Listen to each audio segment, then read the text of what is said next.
നമസ്കാരം. പുതിയൊരു വീഡിയോയിലേക്ക് നിങ്ങൾക്കേവർക്കും വീണ്ടും സ്വാഗതം. കുമ്മാട്ടി എന്ന് കേട്ടിട്ടുണ്ടോ? ഓണം വന്നാൽ ഞങ്ങൾ തൃശ്ശൂർക്കാർക്ക് പൂക്കളം, മാവേലി, ഓണപ്പുടവ, ഓണസദ്യ, പുലിക്കളി എന്നിവ മാത്രമല്ല, ഞങ്ങളുടെ സ്വകാര്യ അഹങ്കാരമായ കുമ്മാട്ടിക്കളി കൂടിയുണ്ട്. ഓണം ഞങ്ങൾക്ക് കുമ്മാട്ടി കൂടിയാണ്.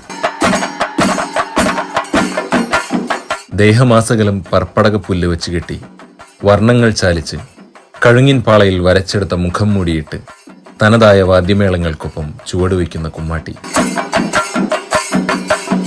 കാട്ടാളൻ, ഹനുമാൻ, ശിവൻ, പാർവതി എന്നിവർക്ക് പുറമെ തള്ള എന്ന് വിളിക്കുന്ന മുത്തശ്ശിയുടെ രൂപം കൂടിയുണ്ട് കുമ്മാട്ടിയിൽ.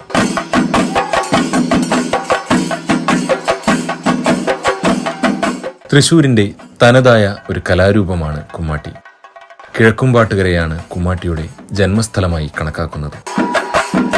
കുമ്മാട്ടിയുടെ ഐതിഹ്യം ശിവപാർവതിയുമായും അർജുനനുമായും തൃശ്ശൂരിലെ വടക്കുന്നാഥനുമായും വളരെയധികം ബന്ധപ്പെട്ട് കിടക്കുന്നതാണ്.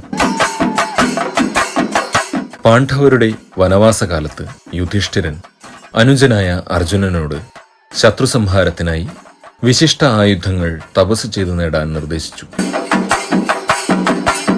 അതനുസരിച്ച് അർജുനൻ ഹിമാലയത്തിലെത്തി ദേവേന്ദ്രൻ, ശിവൻ, യമൻ, വരുണൻ എന്നീ ദേവന്മാരെ കണ്ട് വരം സ്വന്തമാക്കി.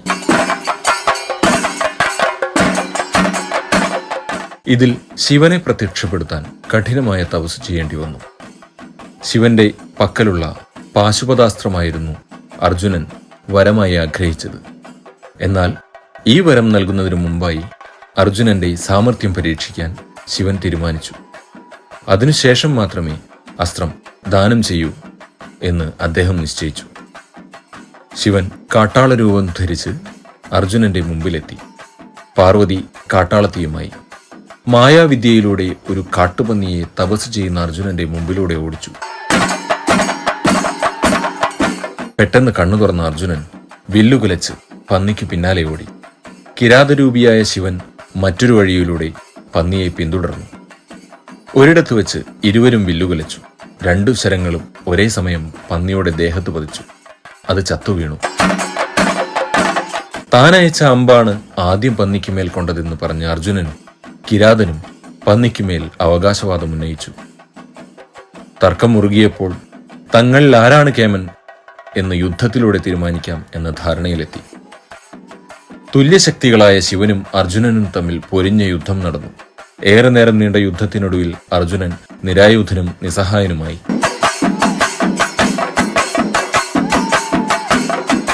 കേവലം ഒരു കാട്ടാളനോട് അടിയറവ് പറയേണ്ടി വന്നതിൽ അർജുനൻ ദുഃഖിച്ചു. പെട്ടെന്ന് ശിവൻ കിരാതരൂപം വെടിഞ്ഞ് സ്വരൂപം കൈക്കൊണ്ട് അർജുനനെ പാശുപതാസ്ത്രം നൽകി അനുഗ്രഹിച്ചു.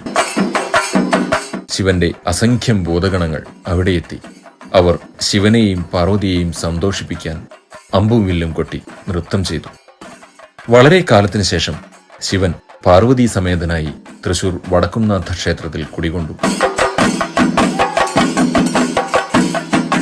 ഭൂതഗണങ്ങളുടെ പഴയ പാട്ടും നൃത്തവും ഒരിക്കൽ കൂടി കേൾക്കണമെന്ന് പാർവതിക്ക് മോഹമുണ്ടായി. ആ നിമിഷം ഭൂതഗണങ്ങളെ വിളിച്ചു വരുത്തി ശിവൻ നൃത്തം ചെയ്യാൻ ആവശ്യപ്പെട്ടു. താളാത്മകമായ പാട്ടും നൃത്തവും ഭഗവതിക്ക് ഏറെ ഇഷ്ടപ്പെട്ടു. അതിനുശേഷം ശിവൻ ഭൂതഗണങ്ങളോട് ഇങ്ങനെ നിർദ്ദേശിച്ചു: ഏറെ ഹൃദ്യമായ നിങ്ങളുടെ ആട്ടവും പാട്ടും ചെയ്ത് നിങ്ങൾ ജനങ്ങളെ സന്തോഷിപ്പിക്കണം. ഒരു കാലത്തും വിസ്മരിക്കാതെ അവർ ഈ കലയെ സംരക്ഷിച്ചുകൊള്ളും.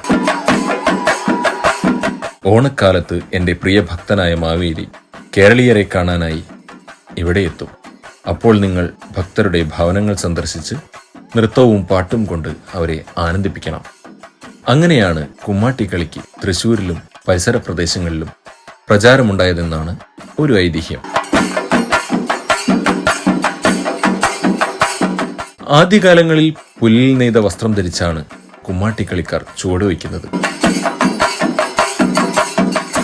കുമ്മാട്ടിക്കളിക്കാർ വീടുകൾ കയറിയിറങ്ങി ജനങ്ങളെ പ്രീതിപ്പെടുത്തി ഉപഹാരങ്ങൾ സ്വീകരിക്കും. അക്കാലങ്ങളിൽ വില്ലടിച്ചായിരുന്നു ചുവടുവെക്കാനുള്ള താളം കൊടുത്തിരുന്നത്. വാഴയിലയും പാർപ്പടകപ്പുല്ലും ദേഹമാസകലം പൊതിഞ്ഞ് താളാത്മകമായി കുമ്മാട്ടി പാട്ടും പാടി വീടു വീടാന്തരം കയറിയിറങ്ങിയിരുന്നു. എന്നാൽ കാലം മാറിയതിനനുസരിച്ച് എല്ലാത്തിലും അതിൻ്റെതായ മാറ്റങ്ങൾ വന്നു. പാർപ്പടകപ്പുല്ലിന് ക്ഷാമമായി, പാളമാറി മരമായി, വില്ലുമാറി ഡ്രംസായി. നിലനിൽപ്പിന് ഭീഷണി നേരിട്ടുകൊണ്ടിരിക്കുന്ന ഒരു കലാരൂപമാണ് ഇന്ന് കുമ്മാട്ടി. വളരെ ചിലവേറിയ കുമ്മാട്ടിക്കളി കാണാനും ആസ്വദിക്കാനുമുള്ള ആ സ്പിരിറ്റ് ഇന്നും ഏവരിലും നിറഞ്ഞു നിൽക്കുന്നു.